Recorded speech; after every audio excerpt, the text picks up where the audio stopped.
c'est avec beaucoup d'humilité, beaucoup de respect, que nous allons nous permettre de demander au président du Présidium du Forum pour la consolidation de la paix au Congo-Brazzaville de bien vouloir prendre la parole.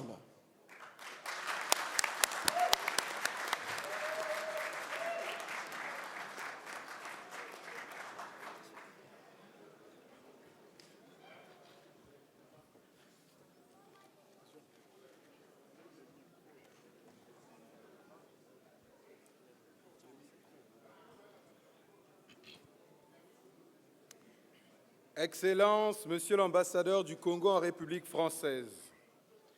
Mesdames et Messieurs les membres du collectif pour la consolidation de la paix au Congo-Brazzaville, Mesdames et Messieurs les membres du comité d'organisation du Forum pour la consolidation de la paix au Congo-Brazzaville, Mesdames et Messieurs les exposants au Forum, Mesdames et Messieurs les participants, distingués invités, chers concitoyens, la date de ce 4 avril 2009 va, à n'en point douter, constituer un repère essentiel dans la chaîne d'action positive,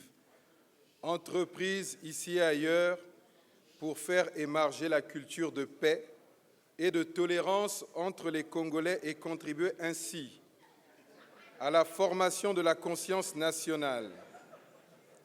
sans laquelle aucune idée de nation, encore moins de développement de notre pays, le Congo, ne peut être envisagé. En ce jour, et dans cette ville capitale de la République française, des Congolaises et des Congolais de toute culture politique, idéologique, sociologique, ceux vivant au Congo et ceux de la diaspora, ont ensemble érigé les bornes d'un nouvel espace de dialogue, d'échange et de concertation sur le Congo, ce bien que nous avons tous en commun et dont ni un département, ni une ethnie, ni un groupe social d'ici ou du Congo ne peut s'approprier l'exclusivité de l'amour ou de l'attachement. Grâce à cette dynamique de paix et de solidarité que nous venons ensemble de lancer, et que nous souhaitons voir s'approfondir ici et au Congo, nous ne devrons plus laisser de place au doute, à la confusion, au quiproquo, aux incompréhensions et à la méfiance fondée très souvent sur des préjugés idéologiques, sociaux ou même parfois biologiques.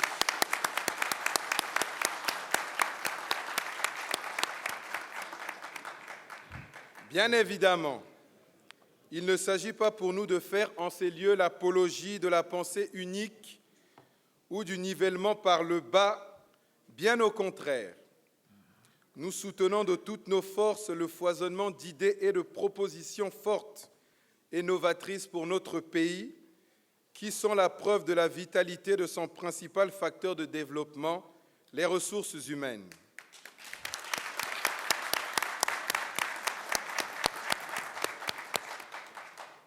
Toutefois, il n'est pas inutile de rappeler en ces lieux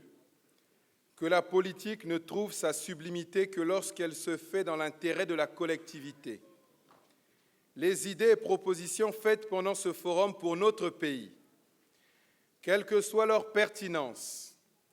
ne peuvent revêtir cette sublimité que si elles sont conçues dans un souci de stabilisation de notre pays, de sécurité pour tous, de développement et non pas dans l'ambition malsaine de perturber la paix si chèrement acquise.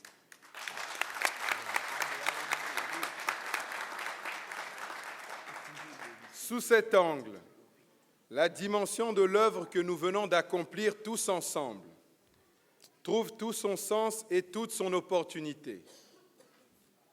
Je profite de l'occasion qui m'est offerte pour remercier solennellement tous les membres du collectif, les membres du comité d'organisation qui, pendant près de 3 mois, ont réalisé de nombreux sacrifices et parfois supporté avec beaucoup d'humilité quelques vexations ici et là pour faire triompher la cause de la paix au Congo-Brazzaville.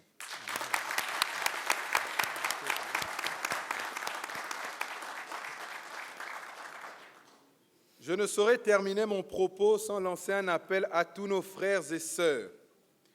qui n'ont pu être avec nous aujourd'hui pour leur rappeler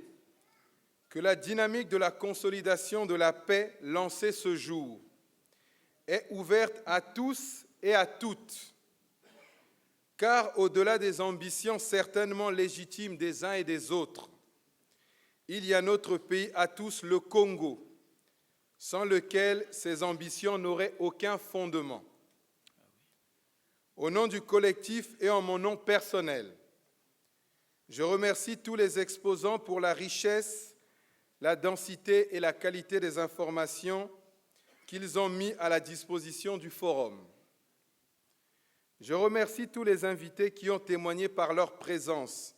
de leur attachement à la paix au Congo-Brazzaville. À toutes et à tous, je souhaite bon retour à Brazzaville et dans vos différentes agglomérations. Je vous remercie.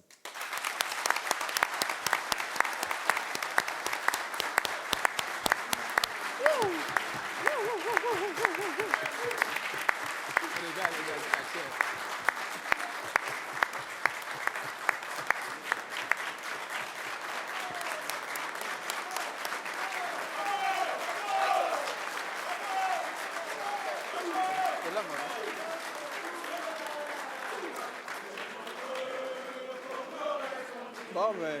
c'est ce que j'allais demander, mais apparemment, mon idée a été anticipée.